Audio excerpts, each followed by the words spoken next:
शेतकरी म्हटलं की शहरी विभागातील नोकर वर्ग, राजकीय वर्ग, व्यापारी वर्ग यांच्या तुलनेत आमचा शेतकरी सर्वांसोबत मन मोकळ्याने आयुष्य जगणारा, आपल्या शेतात पिकलेला भाजीपाला खुशालपणे पाहुण्यांना फुकट वाटणारा, रात्रदिवस कष्ट करून पिकाला भाव मिळत नाही तर डोळे बंद करून स्वतःला कोसणारा, परत जिद्दीने दुसरे पिकाची तयारी करणारा, कर्जाचा डोंगर डोक्यावर घेऊन आत्महत्या करणारा असा माझा शेतकरी राजा, ज्याचं नातं मातीशी जुळलेलं असून मातीत काम करून तो आपल्या शरीराची माती करून घेतो आणि जेव्हा रक्तानी घाम एक करून तो आपला शेत पिकवतो तेव्हा मात्र त्या शेतकरीच्या मालाची शून्य किंमत मोजली जाते। शेतकरीचे मालाचा दर ठरवण्याचा अधिकार शेतकरीला नाही। शेतकरी जे दर मिळेल त्याला आपला नशीब म्हणून मान्य करतो, मग तो पिकावलेला शेतमाल भाजीपाला असू की फळे असू की ऊस, ऊसासारखं नगदी पीक मात्र शेतकरीसाठी एक स्वप्नच राहून गेले, स्वप्न देखील असे की कधी न पूर्ण होणारे। कारण मशागत, लागवड, खत व्यवस्थापन, तण व्यवस्थापन असे ऊसाचा उत्पादन खर्च आणि मिळणाऱ्या उत्पादनाचा विचार केला तर कारखानदाराकडून ऊसाला चांगला दर मिळणे अपेक्षित आहे, परंतु असे होत नाही। इतर पिकासोबत ऊसाला देखील चांगला दर मिळत नाही, म्हणून शेतकरी संघटनेला रस्त्यावर उतरून आंदोलने करण्यास भाग पडते। अशीच सत्य परिस्थितीला लढा देत जनहित शेतकरी संघटनाचे संस्थापक अध्यक्ष भैयासाहेब देशमुख यांनी बीबी दारफड येथील लोकमंगल साखर कारखान्यावर आंदोलन करीत शेतकऱ्यांना न्याय मिळवून देण्यासाठी सातत्याने लढत असलेली माहिती पुढे येत आहे।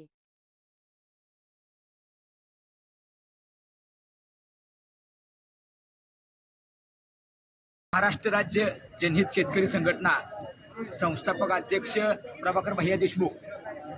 माझ्या ह्या सोलापूर जिल्ह्यातल्या उत्तर तालुक्यातला मौजे बीबी दारफळ येथील लोकमंगल साखर कारखाना आहे। या लोकमंगल साखर कारखान्यानं अक्षरशः हे राज्याचे एक काळ कॅबिनेट सहकार मंत्री होते सुभाष बापू देशमुख, ज्यांची जबाबदारी आहे, ज्यांच्याकडे खातं होतं हे ऊस दर जाहीर करण्याचं, ते आज माजी सहकार मंत्री आहेत, परंतु त्यांना 1% या ऊस उत्पादक शेतकऱ्यांचं गांभीर्य नाही। तुम्ही आमचे बापू दुश्मन नाहीत, परंतु ज्या घाम घालणाऱ्या शेतकऱ्याच्या ऊसावरची तुम्ही सोन्याचा धूर काढता, 2-2 कोटीच्या बंगल्यामध्ये राहता, 1-1 कोटीच्या गाड्या तुमच्या मुलांना आहेत, आमच्या भावांना। आपण घाम घालणारा शेतकरी अजून कुणातनं बंगल्यात येईना, त्याच्या सायकलचं मार्गाड बदलणं होईना। 5 एकर ऊस आहे तो शेतकरी, 25 वर्ष ऊस लावतोय, 5 एकर ऊस तुमच्या कारखान्यात जातोय, पण त्याच्या सायकलचं मार्गाड बदलणं होईना।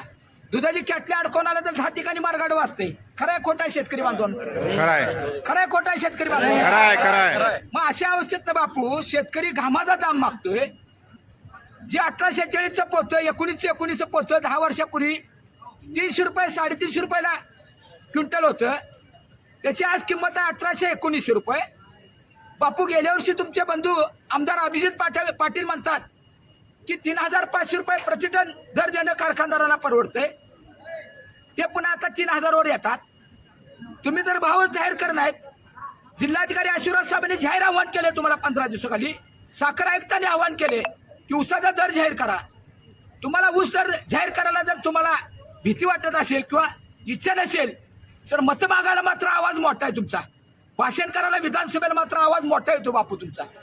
जरा इकडे बी आवाज करा आणि घाम घालणाऱ्या शेतकऱ्याचं त्याच्या कष्टाचं पदरात टाका। आम्ही मागतोय 3500 रुपये उचल। महाराष्ट्र राज्य जनहित शेतकरी संघटनेची आणि राजू शेट्टी यांची स्वाभिमानी शेतकरी संघटना विजय रेंद्रे, आम्ही गेल्या 5 ते 6 तासापासून या घावणीत सुभाष बापूंच्या लोकमंगल कारखान्याच्या घावणीत उड्या टाकून बसलोय। शेतकरी माझा शेतीचा, जमिनीचा, पिकाचा, बागेचा विचार न करता आलाय।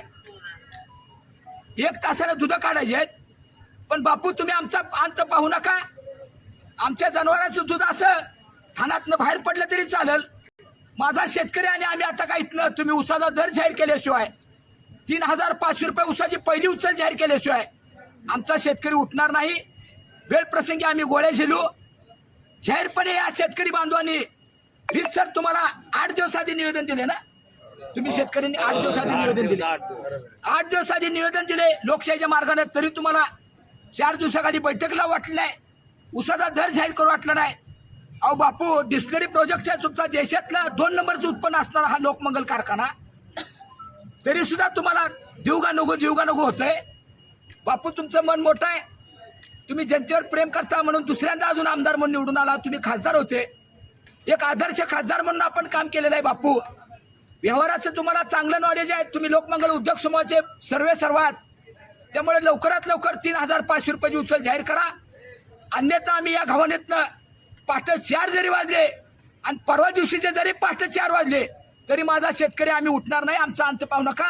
माझ्या शेतकऱ्याला थंडीत, वयस्कर शेतकऱ्याला जर काय झाले गेलं तर त्याला जबाबदार सर्वात सुभाष देशमुख आणि कार्यकारी संचालक पिशे साहेब जबाबदार असतील. आमचा अंत पाहू नका. आम्ही 15 वर्षात आता ऊसाचा भाव तुम्हाला मागतोय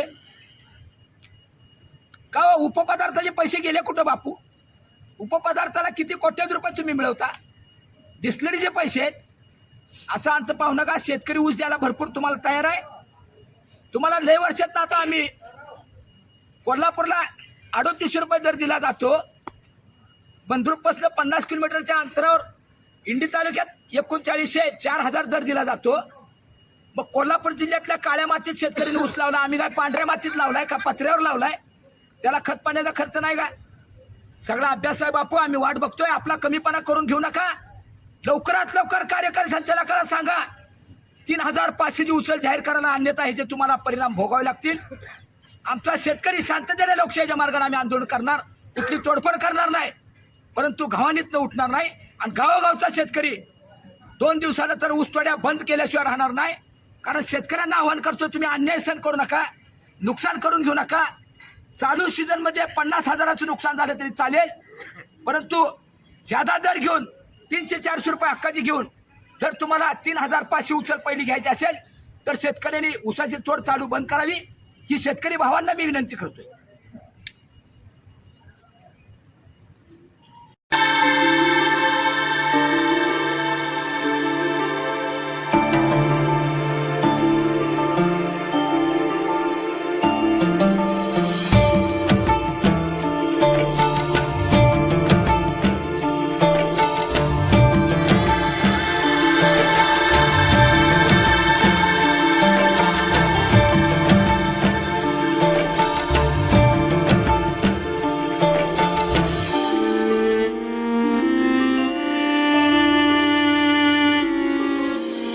बाजारात आज तुझ्या मला भाव आला, मातीचा हा लेक कुशीत तिच्या निजला.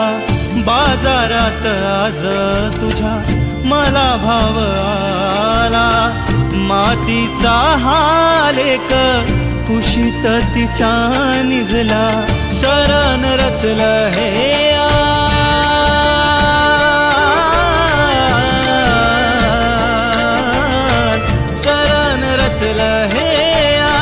जिथे झिजली ही काया, यंदा वारी चुकली रे माझ्या विठुराया. यंदा वारी चुकली रे माझ्या विठुराया.